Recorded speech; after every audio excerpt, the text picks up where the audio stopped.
All right, pay close attention. If you have not seen this already, this needs to be the most viral, most watched clip on the internet. So this guy, former special forces sniper, current congressman, okay, talking to CNN, absolutely triggers them, blows their mind in this clip. But he's the most credible person possible to be speaking on this issue. I look at all of these things, and I look at different videos where an assailant will pull a firearm on a law enforcement officer, and the first thing they do is they immediately pull and draw and mitigate the threat and the risk. I ask why the local law enforcement officer did not do so. The other thing is that when you set up an advanced team, I keep hearing this about the perimeter elements. Yeah. The perimeter is actually established by your threats that are in the area. So if I don't have any threats outside of 100 yards, okay, fine, I can cordon off a certain area. But if I have a building 160 yards perfectly adjacent to the stage, that's an obvious threat, especially with an elevated position that has overwatch. Mm-hmm. That's a sniper's paradise. And we talk about Eagle's Nest. You also have, which no one talks about, but the water tower. So what I'm hearing from you is it's not a failure on the ground for sure, but 100%. Also a failure in advance? I think it's a failure in advance. I think it's a failure to have the counter snipers to be able to establish their range fin and their sketch maps. I also heard we've also learned that local snipers were stationed inside that building. I haven't heard that piece of it yet, but that doesn't necessarily make sense unless they were. That was confirmed by the New York Times. Actually in a window which was backed off, because a lot of times you'll get yourself in there. Sometimes you expose your rifle in a way to try and do a force protection or a show of force that actually stops things. Others are actually more tactical, where they'll sit back a little bit. But a sniper for the law enforcement is only trained to shoot about 75 yards, unlike your counter sniper teams that are on set. But here's my problem. In having done this for so long, they always say the adage of ignorance is bliss, and I think that's true. I've done thousands of advances. I've done thousands of counter sniper operations with our teams in Iraq and Afghanistan, etc. The amount of negligence, the amount of mistakes that was made here, I have a very difficult time not leaning myself towards this was intentional as opposed to fecklessness. But wait, talk to me about that. I actually heard you say this right the day after, which I wanted to ask you about. What do you mean intentional? I mean an intentional failure on the part of... No, I wouldn't say an intentional failure on the part of, but I gotta just, I sit here and I scratch my head, and you don't want to be the conspiracist, you don't want to be the person. I'm telling you, because that's what it's leaning toward. No, I know, and that's the issue, is that you walk this fine balance of, you're not trying to be a conspiracist, but you look at it and you go, how could this have gone so... But it's one thing if someone on the street says it. It's not. You, Corn Mills, member of Congress, former sniper, you saying it, it makes my eyebrows go up. When you say you're walking the line on this, intentional what?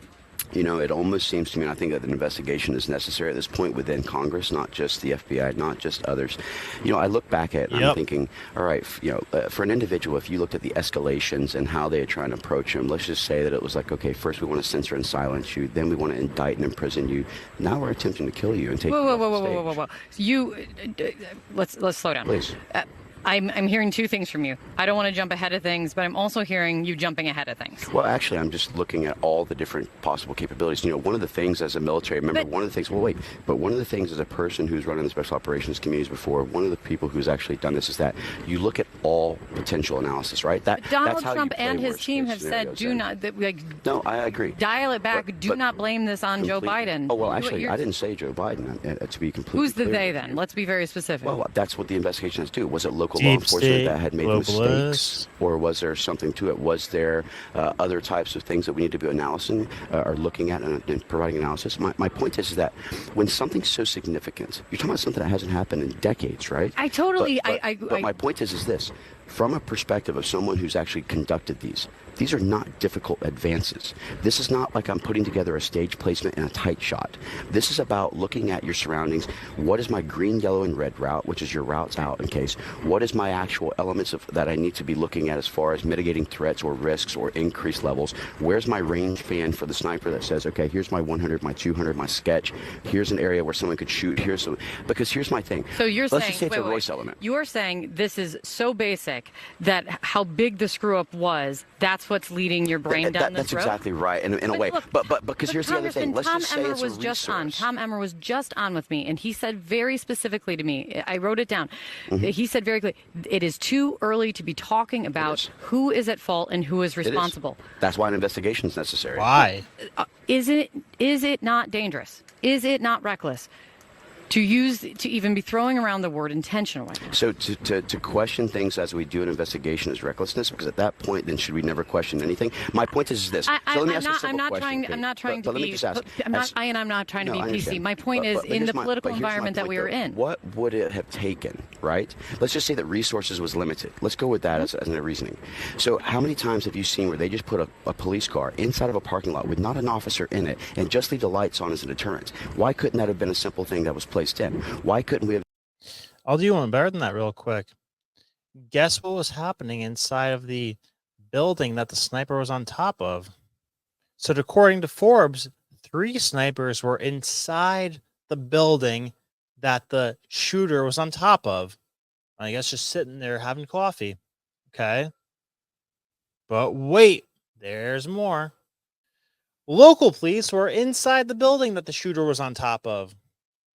And then potentially the craziest one of them all, according to the New York Post, Thomas Matthew Crooks was spotted on the roof by law enforcement nearly 30 minutes before the attempted Trump assassination. How? Explain that to me. AGR company, hey, look, we don't want to disrupt your business, but we also want to make sure your parking lot is clear of people trying to park in there for the rally. Why don't we place an officer there? My point is that this was too easy of a solution. And when I think about 160 I'm just so uncomfortable with even having. I'm uncomfortable with having to say it. Oh, I'm sure you are. I'm sure you're very uncomfortable with that. Trust me, my whole point is that I would like to look at this and say, where was the mistake made? How can we correct it in the future? Why was this actually done? But I think that this does warrant a J13 type commission where we can actually look at it and say, let's investigate and find out why this happened so it doesn't happen to anyone. This is not about a political thing. This is about we had an attempt to assassinate a president. We really need to understand what a serious matter this is. And this was a milliseconds or millimeter difference between this being an attempt and this being an assassination. And I can tell you, at 160 yards, Kate, just to give you an idea, your off-the-shelf rifle shoots what they call 1 minute of angle at every 100-yard line. So at 100, it's 1 inch. 200, 2 inches, etc. So now you're talking about 1.6-inch grouping capability of a rifle off a manufacturing line. Your average human being, because we used to do this in understanding sniper training, you're 20 inches shoulder to shoulder, 40 inches head to waist, and you're 6'8" in your average head size. These are kind of the dimensions that you look at as an average. You're talking about a 1.6-inch grouping for multiple shots on a basic rifle. We're blessed, and I do believe in divine intervention, so I am a person of faith. I can't explain one. I hope that it was a corrugated roof and maybe he slipped off on one of the edges of the corrugated roof or he was rushed. But the whole thing, I think, just needs to have a better explanation so that the American people and everyone can feel comfortable. And I think that's why people are saying pump the brakes, because we've seen conspiracy theories, honestly, on the right and the left. I just said Donny O'Sullivan on that it's already going like wildfire. This is a kind of political environment that they're saying it's too hot and people are jumping to too many conclusions. Well, that's why I am so uncomfortable. As a military member, one of the things that we do is we what if scenario everything in the world, right? That's how I know, but I don't know. I'm just saying, if it's the what if that you talk about maybe in an investigation, and the what if that you are presenting on live television. I don't know. It's just. Well, so listen, I'm a public official. Yes. Anything that I do, anything that I say in the public. I don't try and hide it in private. I think that the American people need transparency, accountability, and accessibility to the elected officials, not to try and hide behind what we want to look at. And I also think that if the American people know that we're questioning these things as well, it puts them at rest to at least know, why aren't they at least looking into this? Why? We should look at every single situation which is of this significance. We should look at it from multiple angles to ensure that nothing is left out, nothing could be potentially claimed as being covered up. Yeah. We need to have more transparency to the American people, and I think that's what everyone deserves. But a full investigation. Full investigation. Before anyone that's right. points at fault. That's exactly right. And that's why I say I have not made an accusation of something. I just want to make sure we're covering our bases to ensure that we get a proper investigation at all levels to ensure this doesn't happen again and that our president can be safe. Congressman, thank you for coming in. Thank you very much. So she hated every second of that, and I doubt CNN's going to be having him on anymore. But snipers and former Secret Service are the people I'm leaning on right now to, determine what feels right when it feels wrong. You know, Bongino and Corey Mills. That's who I'm leaning on right now. They're both saying inexplicable.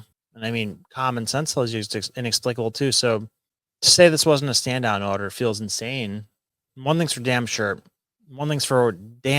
Trump needs to be more paranoid because the vicious beast of the deep state globalists is backed into a corner, potentially terrified because they know it's hopefully coming for them once Trump gets elected. So I really wouldn't put anything past them.